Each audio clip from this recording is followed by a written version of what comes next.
use my affiliate link to support the channel down in the description. Yeah, Okay. so I mean, any shout outs you have before we get into the exact profile? Yeah, so my team, Pi for Life Gaming, the same name for the YouTube channel, Pi for Life Gaming. Um, I already did most of my shout outs over there, so just leave that. This will be more in depth when it comes to like actually going over the matchups and stuff because I kind of had to make that video shorter. It was a long day, so Yeah, that's but understandable. Yeah, so Shopify for Life, check that out, and or check out their channel, guys. And with that being said, if you want to get into the main deck, or how do you want to do this? Do you want me to just go card by card and then ask you questions, or do you want to go card by card? yeah, we can go card by card if you want. I sent you. Do you have the picture pulled up? I sent you. Yep, I do. Yeah, okay, cool. Yeah, I have it put up on my computer also. Um, yeah. So the three Pydra. Um, so there were times where I'd have a hand where it's like field spell plus Fadra, which is the green dragon, and instead of normal summoning Pydra, I'd go field spell, effective field spell, grab Pydra, and then discard Pydra, normal summon Fadra bring back Pydra grab the quick play. Like, I'd have hands where, like, I wouldn't just do the, like, normal, just like the normal grab red, special red type of thing. Um, and because people like to save their interactions.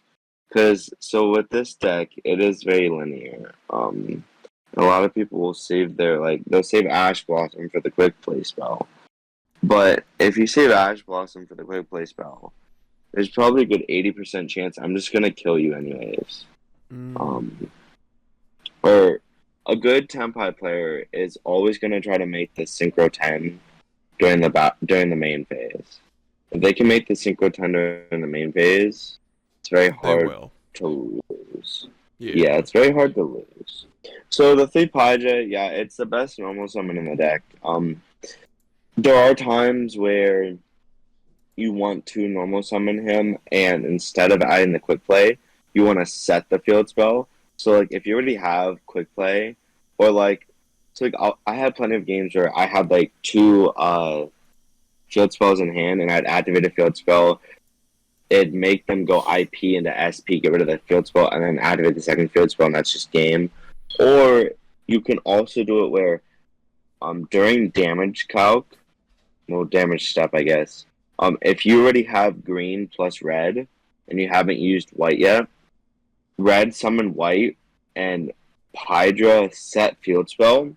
That way, because even if the field spell is set, you can still pop it with the Trident Dragon and still double Trident Dragon's attacks. You can attack for 18k.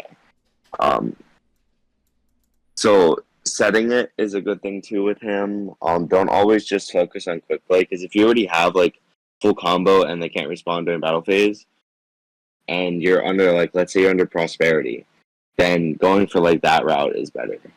Um, so then Chandra Red Dragon, yeah, this card like I have noticed that when I see like 2 to 3 engine pieces and then no matter the other cards, I can break a lot of boards. Most of the boards that I have a problem breaking is when it's unknown floodgate type background. So like skill drain, um, dimensional barrier, any of like the like floodgatey type of back row. Because I'm not now that's game 2-3. Game one, this deck, unless so in the tournament, once you get to table seven, not table seven, once you get to round 7, 8, 9, everybody knows what you're playing. So, like, once round 6 started, I was at table 1, and I did not move from table 1 the rest of the night. So, I knew my next opponent because whoever won at table 2 in round 6 came up to table 1, round 7. And it just did that all the way till round 9. So they knew what I was on. and even though they knew what I was on, I think I won 3 out of 4 of those die rolls. The one person, he still chose to go first, which was very interesting. Like, I get the theory behind it. We'll get more into that later, but it is kind of mind games with this deck because if you make me go first, there's still a chance I'm setting up Fenrir plus seals plus 3 hand traps, which is really hard for most decks to deal with. Yeah. Because the seals also gets me to like battle shenanigans. Because like if you go battle and try to hit over my seals, I'm just gonna full synchro combo you during the battle phase. So 2 Fadra,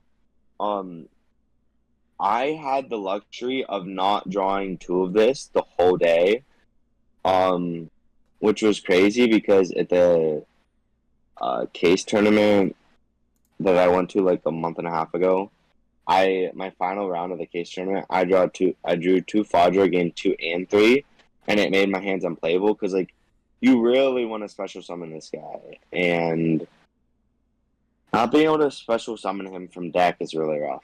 But you have to play him right now. I don't know if we'll still be playing 2 when info drops. I know we're going to be playing 2 of both of the new guys. They're not going to be 3 ofs. Why don't you think it's a 3 of? There's already so much engine here. Like, I really feel like the hand traps are really important. I mean, you could go 3 of for the popular and then the normal summon surge. But you want to stay at 40 with this deck because you want to see your side card. I saw Shifter. Every time I saw Shifter, I won. Like, Shifter just was a blowout card. Every deck. Melodious, Tier, Voiceless Voice, Snake Eyes. Every time I saw Tier, I won. Not Tier. Every time I saw Shifter, I won. And then the Magnemite. As I said in my other profile, not everybody has Magnemite in the main right now.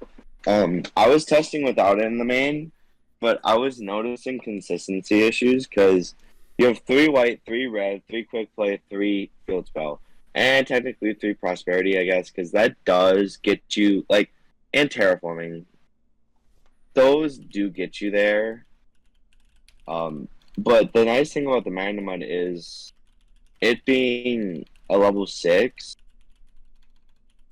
If you just plop your level 4 Chandra on the field with the Sengen summoning, and then you just make the level 10 and go to battle phase and activate Sengen Kaiman, you just win. Like, and that doesn't even require you to have.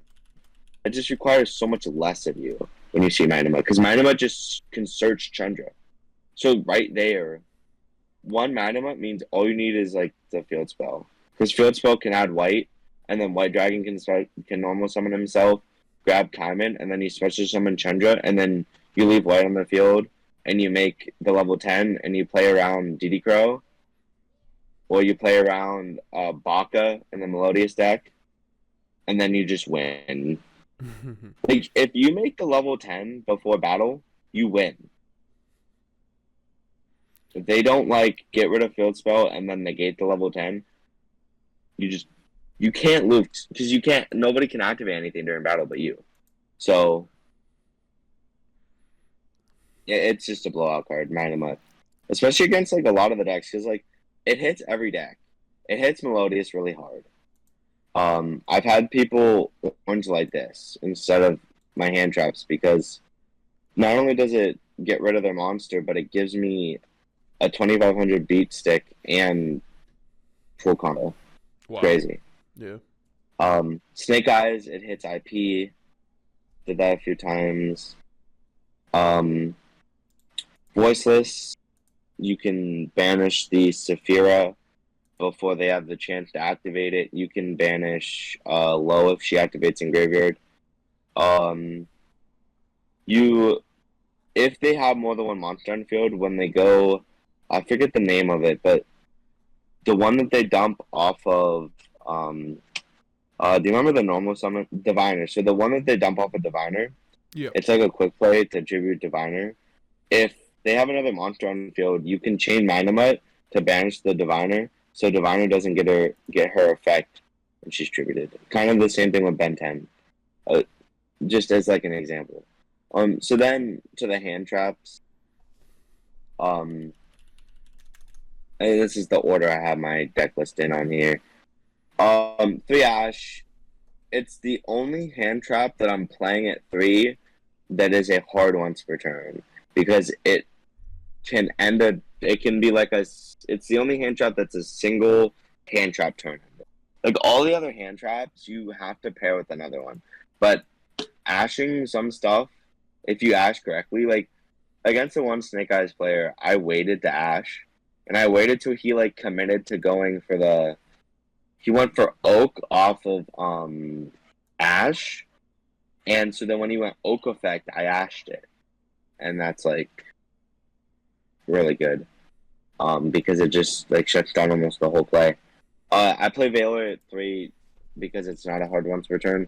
Because when I was testing online on DB and even in person, I was noticing, because as you see, I have 2 Ogre, 2 Mourner, and 2 Bell. What I was testing was 3 Ogre and 3 Mourner, no Bell, and I would either draw 2 Ogre or I'd draw 2 Bell, and it'd feel really bad because you really need to see 2 hand traps to shut down most decks. Because if you see 1 hand trap, the deck's a lot easier to play through, but if you see 2, they literally sometimes pass on nothing. And then if you see 3, you have no business. They should have nothing. They should have no board. The Ogre felt really good. Was it? How was the Ogre overall? Yeah, so my matchup, my 2 Snake Eyes were also on the cash stuff. So like when they went, because most Snake Eyes decks are on the cash stuff, even if it's a tiny package. They would like go Birth to extend, because like I paired Ogre up with like Valor or Imperm. I don't remember. It was a long day, and it's been a couple days. And like they try to extend with Birth, because they'd like make a link and then they'd like try to grab the So the play is, so the extension is they go Unicorn, they normal summon Ash, you Valor Ash, they rip your extra deck, whatever. That's why I'm playing 2 ofs, you'll see later. And then they go into the Link to Fire Hida, and then they go Birth bring back Unicorn. Unicorn plus Hida makes Promethean. Promethean grabs the level, grabs Ash. Ash full combo sending Birth. Then you just full combo with Oak. But if you cut it off with the Ogre right there on the Birth, like 90% of the time they're passing on a Hida, and you're just killing them. Felt really good in that matchup. It carries against Melodious too, because if you hit their scale that adds the spell, they sometimes pass. Voiceless, it carries against. I mean, you hit any of their 3 different continuous spell / traps. Carries in the mirror. I had 2 mirror matches. Card was crazy in the mirror. So yeah. So it was really nice in the mirror. So like overall though, like would you going forward maybe change up the non-engine pack, or I guess the hand trap package, because I think you made a good justification for why you were running the ratios. I'm just trying to see like if there are any like weak points maybe in the package, or if this is what you would recommend for just the current meta given your build. Yes, I would recommend this hand trap wise. I go back and forth on Mourner a lot. I loved Ogre and Bell. So Ogre and Bell are never coming out. If anything, if I decide to get rid of Mourner, I'm adding another Bell and another Ogre, because the problem with Mourner is you can't use it on your own turn, right? Because it'll miss timing. It'll be Chain Link 1. Which then it won't negate whatever they're summoning. But Ogre and Bell, the amount of times that I top decked an Ogre or Bell and it won me the game was ridiculous. When they go IP to summon, you ogre it. When they go princess to summon from grave, you bell it. Like, there's just so much that just shuts down so much on your own turn.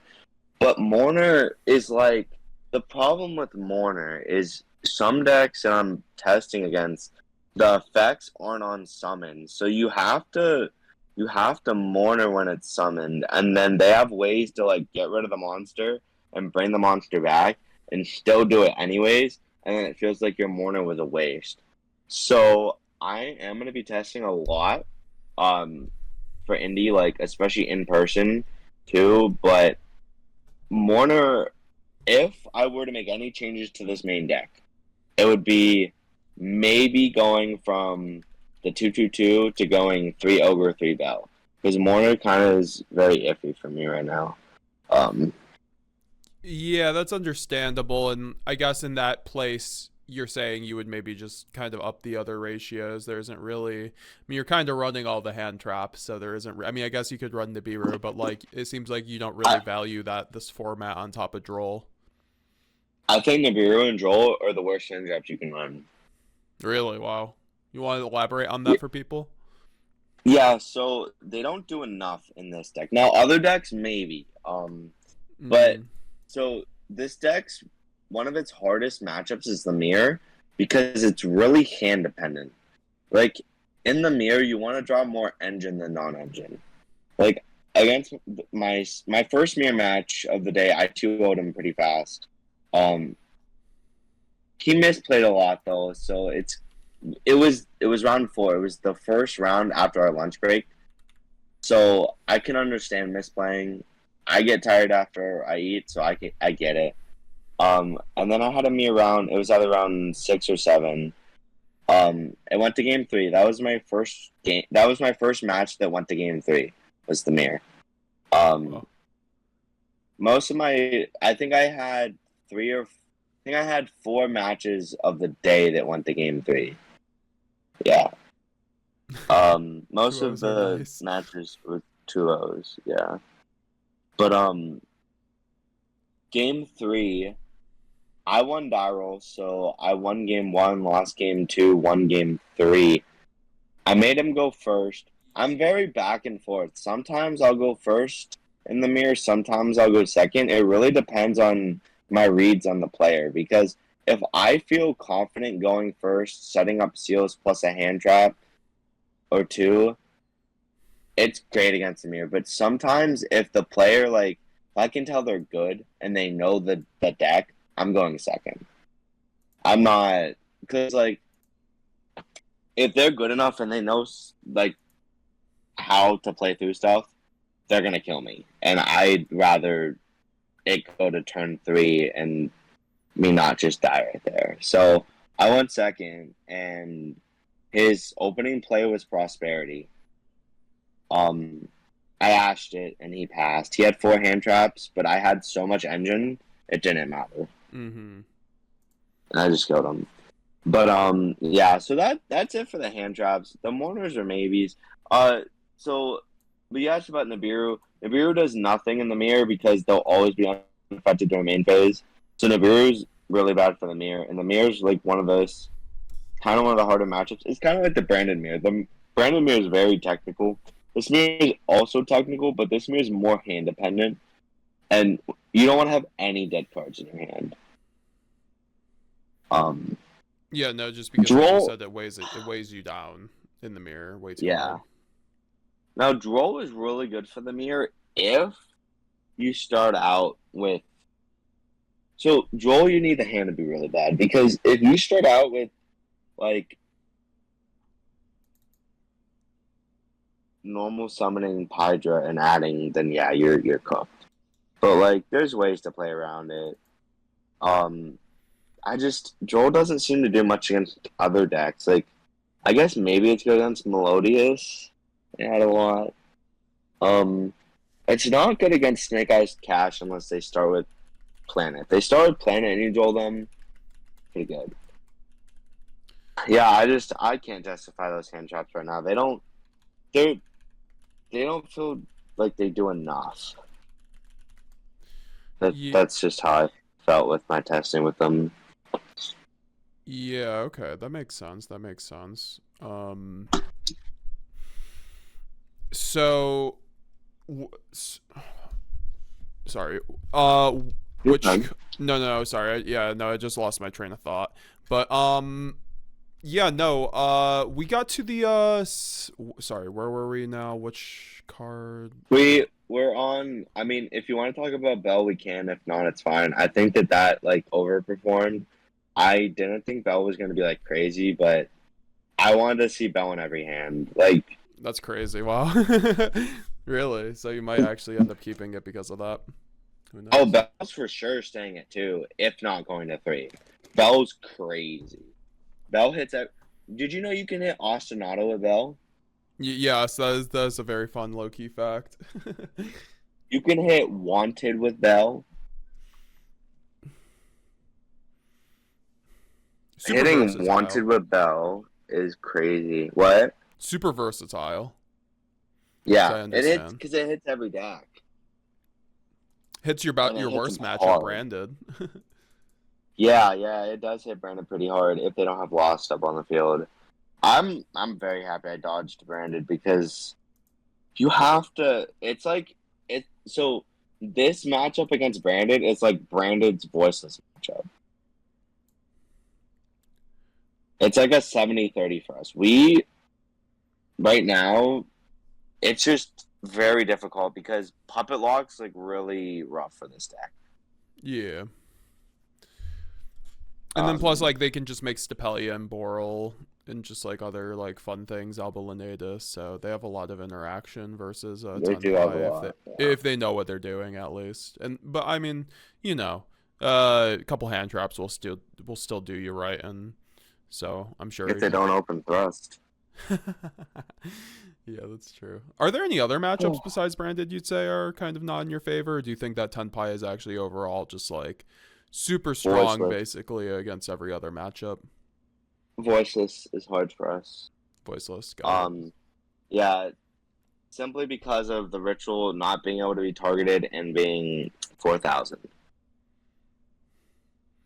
You know, that's interesting. I've heard actually some voiceless players saying that Tenpai is a very hard matchup for them. Maybe they weren't just familiar with the matchup too much.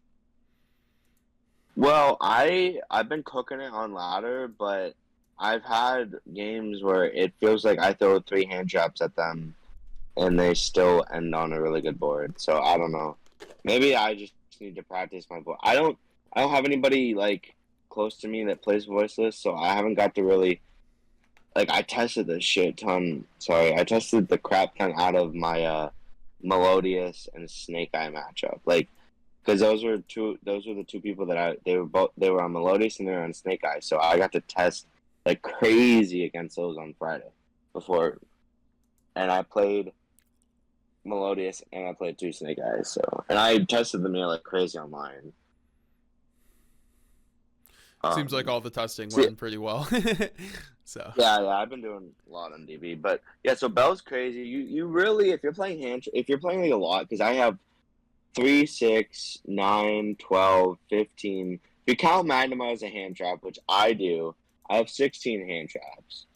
Ash, Valor, Imperm are mandatory. I think Magnemut's mandatory, so that's 10. So it leaves you with 6 spots.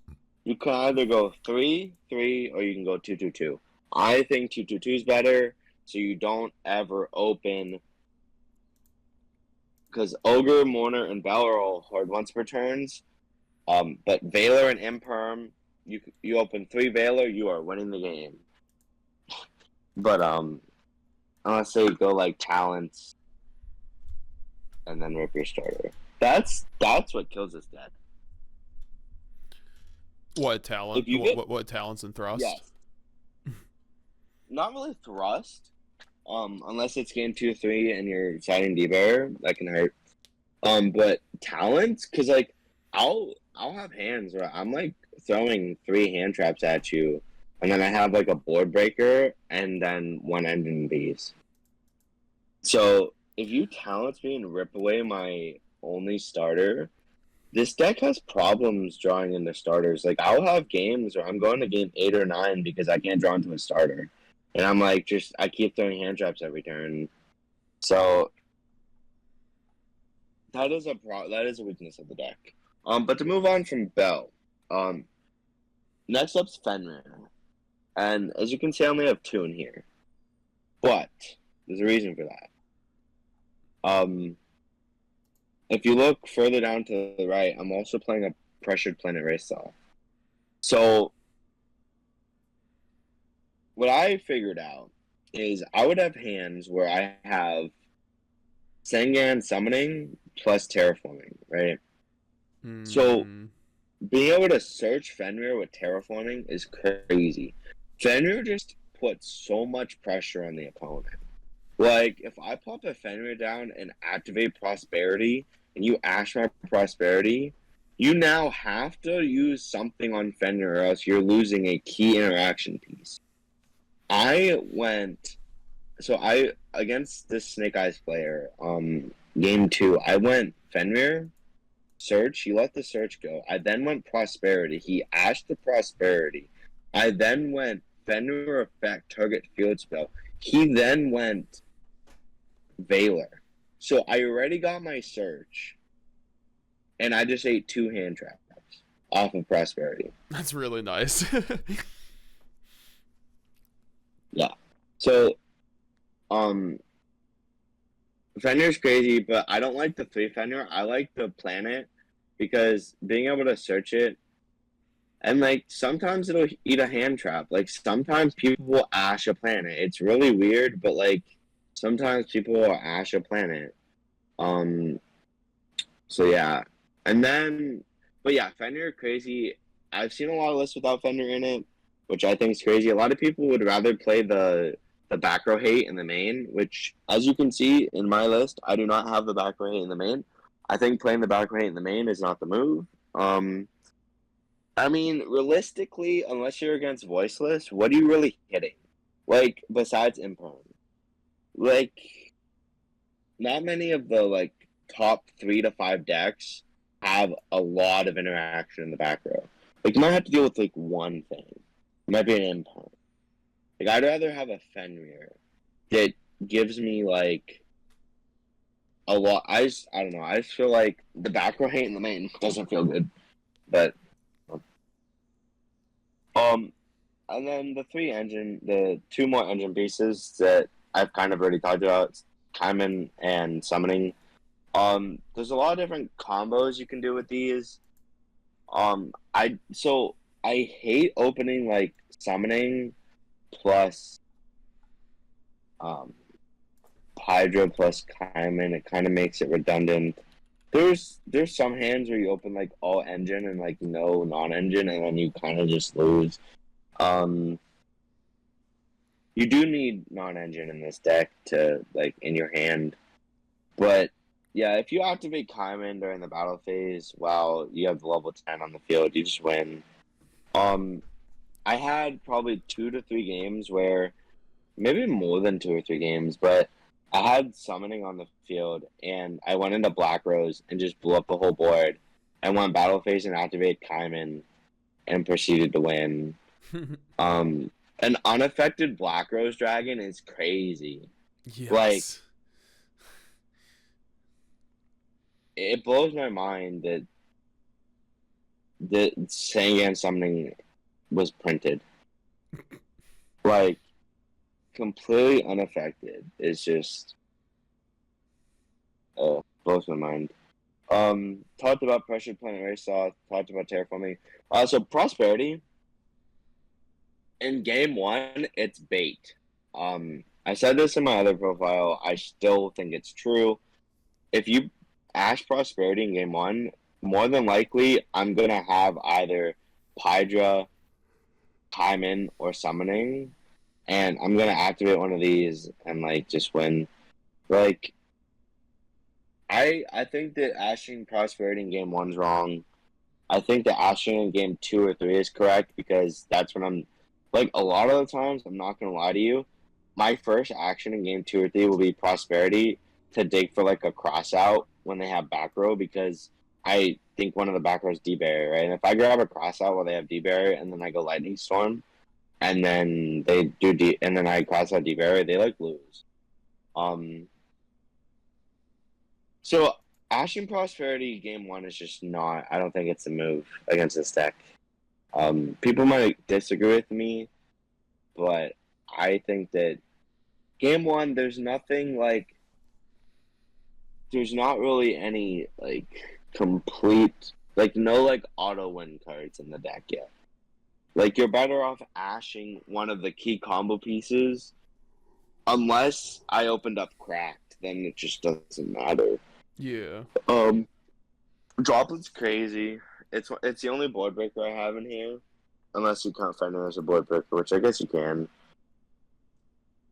Um, yeah, that card went crazy a few times. Activate Kaiman, chain Droplet when they try to negate the Kaiman with a monster.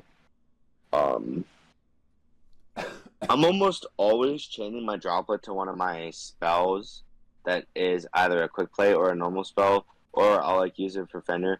I did have a game where I only lost because his one unknown was Imperm, and if it wasn't Imperm, I'd kill him. Which was really upsetting. Really? Oh. Yeah, it was game two against Melodius. It was gonna be a 2-0, but so he has like three monsters. He has the one where they can't be destroyed by battle and they can't be targeted by card effects. He has the SP type of monster where it banishes a number on his field, then banishes mine. And then he had Baka, which is the quick effect banish 3 from Graveyard. And my top deck was Droplet. And I already had engine going. I had full engine to play and stuff. And so I had Fender on field, I had Fender in hand, and I had the level 7 on field. And I was doing the level 7 targeting the level 3 Fadra to bring back.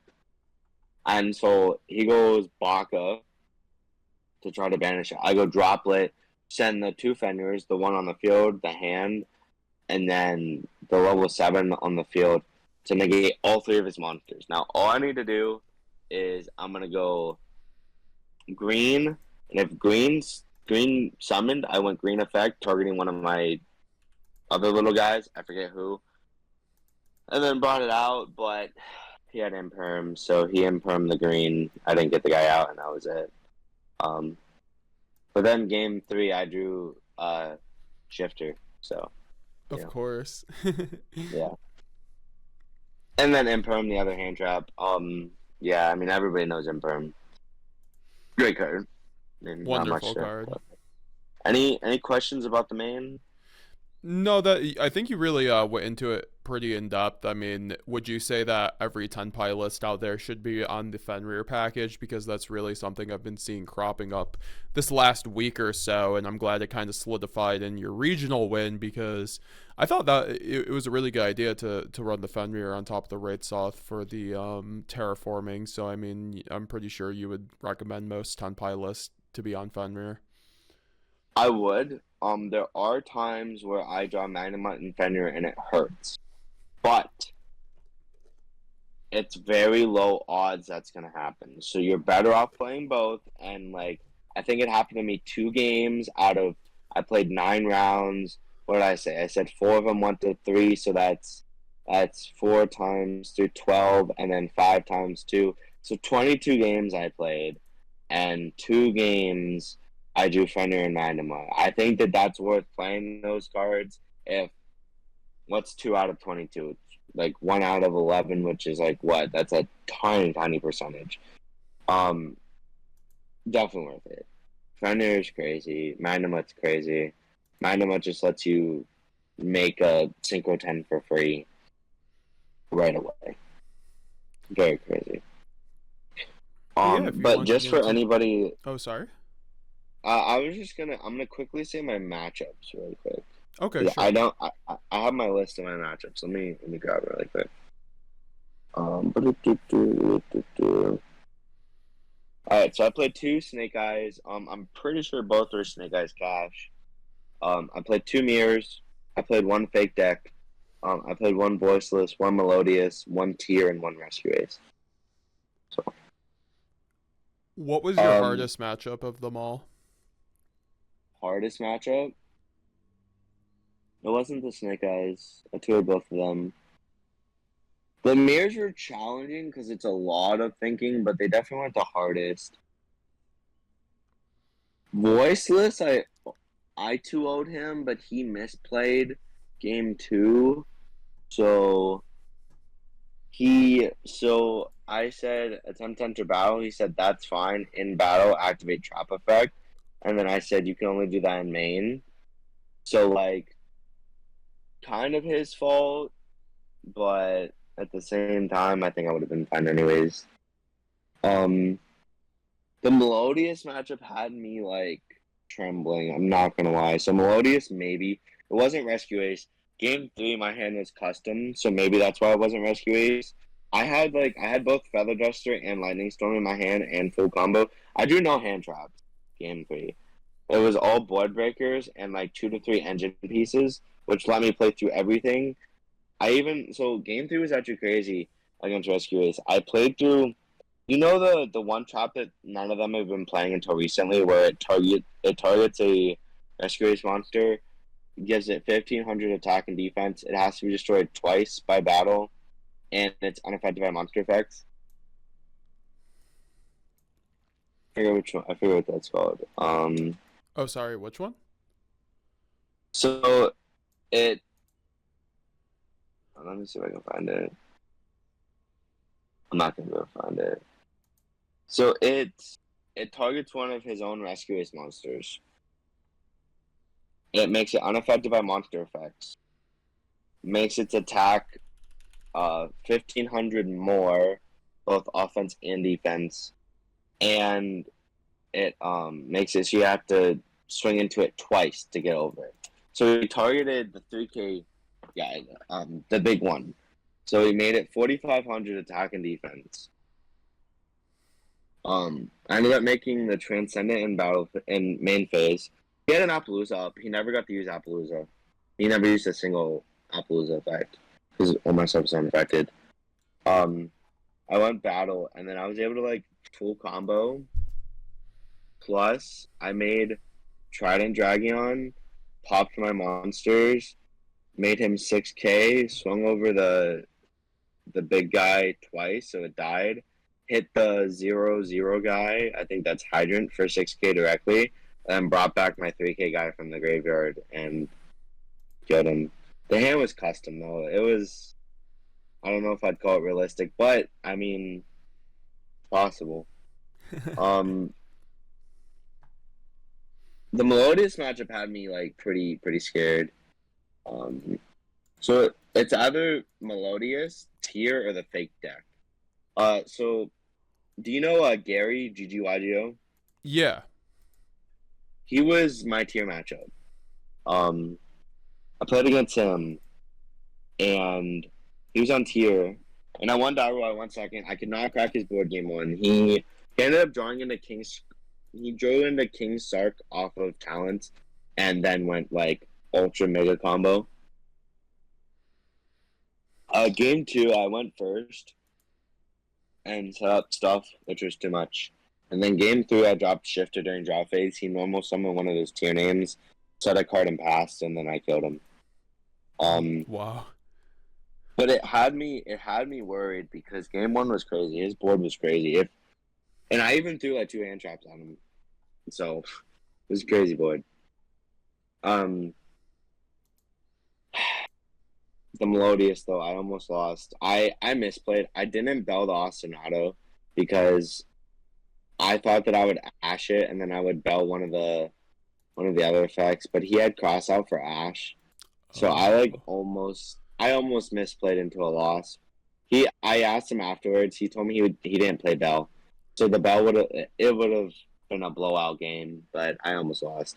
But what I did is he had a very minimalistic board because I dropped Shifter on him. So, what happened was I ended up making a Black Rose, blowing everything up, and having a starter in hand. That way that I passed back to him. I didn't think he'd have any follow-up because everything of his went to the grave. Went to banished.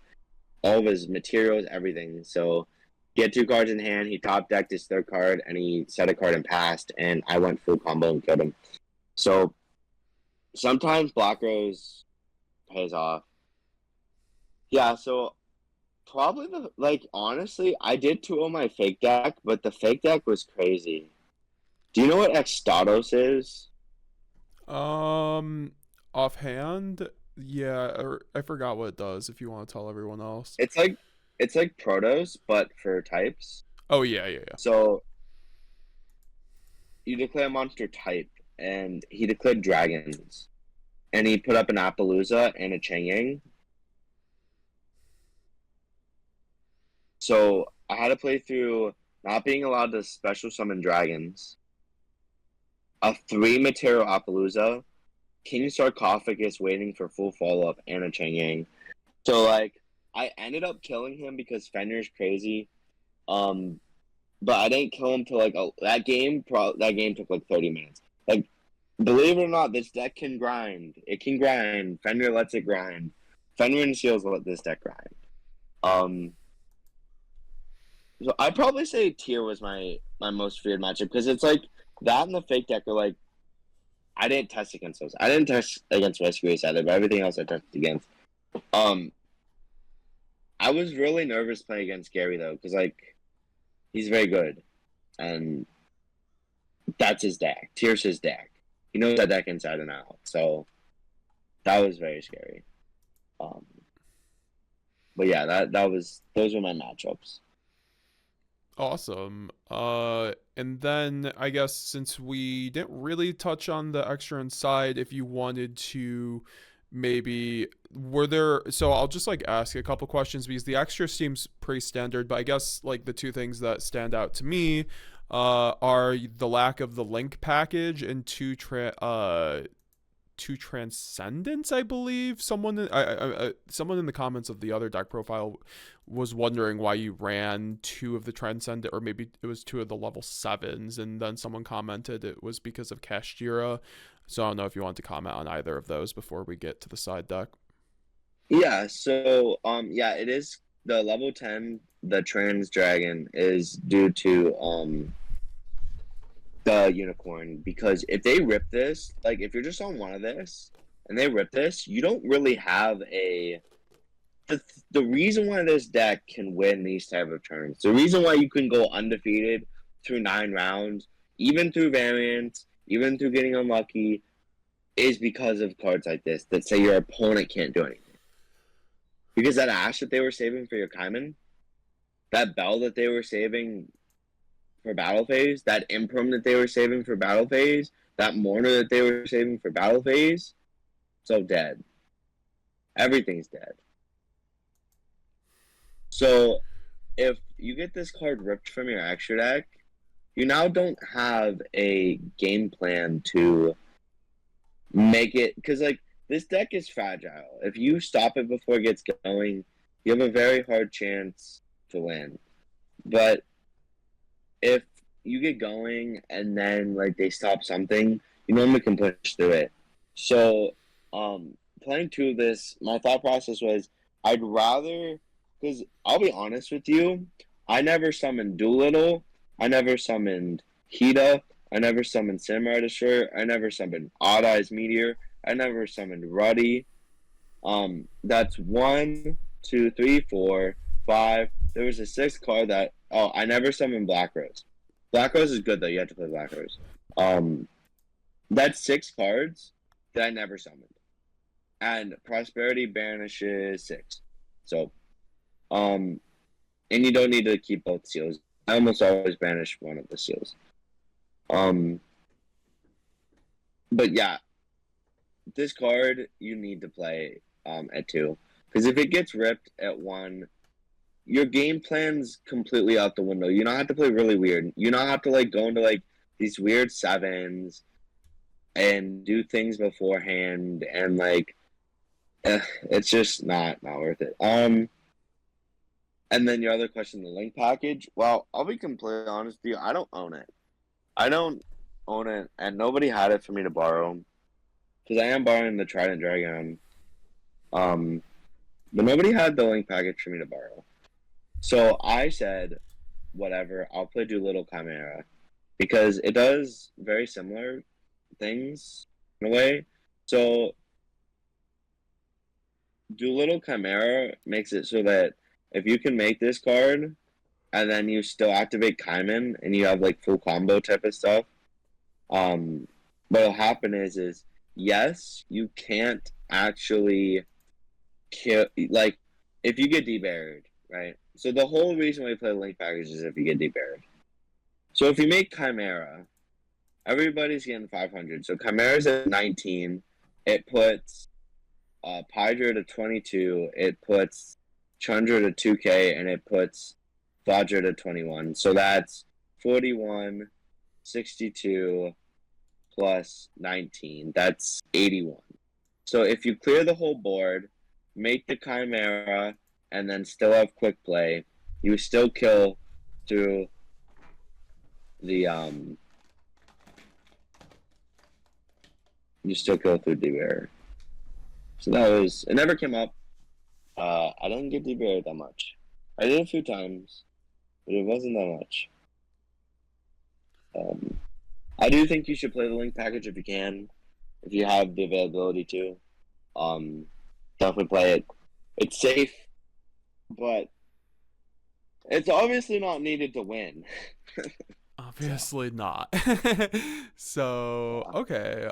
With that being said, is there anything that stood out to you in your side deck? I mean, I see the shifter. I feel like that is pretty standard. I see the Kawaki Mirror Drago, which is Crazy. presumably your anti kind of just any lighter deck kind of card. Yeah, so there's a lot of decks that I would rather go first if I'm choosing for game 3. So, like, Branded, I'm going first, and I'm summoning this, and if you guys don't have Droplet, it's not going to be a good time for Branded, because I don't summon anything but fires. So, same thing for Melodious, and same thing for Voiceless, which are pretty rough matchups. So, and a lot of people will they'll side thinking they're going first. So then they'll have these dead cards in their hand, right? And then, because like some people, it's weird. I do it. My siding patterns require me to do it. When going first, or when I think I'm going first, I take my droplets out. I don't know if you do it, Chris, but I take my droplets out when I go first.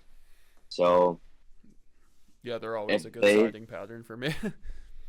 if like a Melodious player or a Voiceless player or a Brandon player thinks he or she is going first, and then I go first and I summon Quackamayo Drago, they now need to, honestly, they need to hope that my Seals is negated and that I did not, well, I would have summoned this off the Seal, so I would have had to not bounce their normal summon.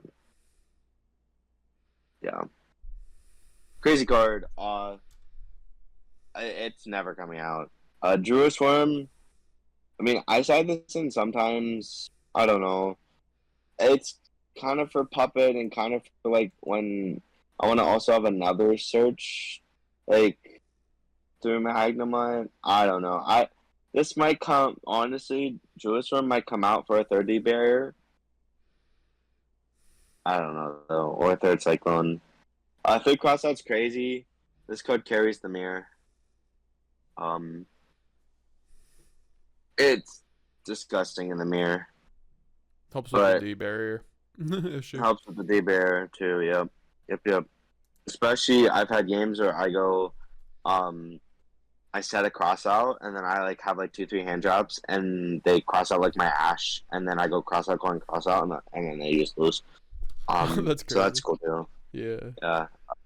D-Bear, like, when I'm going to go first, I'm putting both, but if I'm going second, I'm only putting in one. Except for the mirror. The mirror, if I know I'm going second, all 5 of these come in. D-Barrier, crossouts, all come in. I don't put any back row hate in the mirror. It's just those 5. Because any floodgate that's going to hurt me is going to hurt them too. So I'm not really worried about floodgates in the mirror. I'm more worried about if I go second and they debarrier me, and then I set my own debarrier, You know, I mean, I'm not dying next turn. Um, so I like the back row hate in the side. It came in against a few decks. It won me the it won me the tournament at the end, to be honest with you. Because like, if I don't see Harpy's Feather Duster there and or Lightning Storm, I don't think I win that. So those are nice cards. Um, and then I'm only on 2 Cyclone. So my siding pattern against Snake Eyes is shifters and 2 Cyclones, taking out ogres and droplets. Um, because they will side in floodgates, so you want to see the Cyclones, and shifter makes it so that they lose all their follow up and they like don't really have anything because all their cards have to send the graveyard, so they can't really do anything. Mm. But yeah, I mean, were there any things that you felt like you were missing in the side deck, or pretty good so far? Or it treated you pretty well It so far for the it weekend? felt great. It felt great because I then went to my Rarity Collection 2 tournament on Sunday and went 5-0. So I went 19-0 over the weekend. Not 19, 14. 14-0 over the weekend. So that the list felt great. I do think what I'm gonna do. Somebody's gonna let me borrow an SP, so I'm gonna put in SP and Striker Dragon for when I don't kill somebody, so that I have more interaction. Because I have plenty of games, so like I wasn't like the Snake Eyes players. I sometimes just didn't kill them. Like sometimes you just can't kill. But setting up a seals and still having hand traps and follow up and stuff is fine because they're also needing to have follow up. So no, don't feel that if you don't kill with this deck, you lose. You don't have to kill right away. Like I know it's an OTK going second deck and you're supposed to kill, but if you don't kill, just play it like a combo deck. Main phase 2. Put up interaction. Seals is still a really good card. It's a non-targeting bounce that also summons you an engine piece and or a floodgate. So yeah, great deck. Very fun to play. Very fun to play. Sounds good.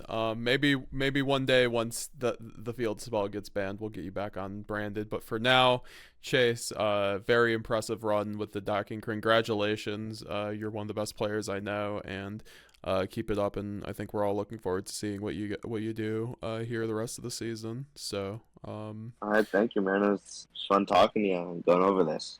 as always, brother. So with that being said, guys, please leave a like on the video for Chase's great deck. If you guys have any questions on the deck, please let us know down in the comments, and I'm sure we'll both be down there. And yeah, guys, we'll be seeing you later. Have a good rest of your day.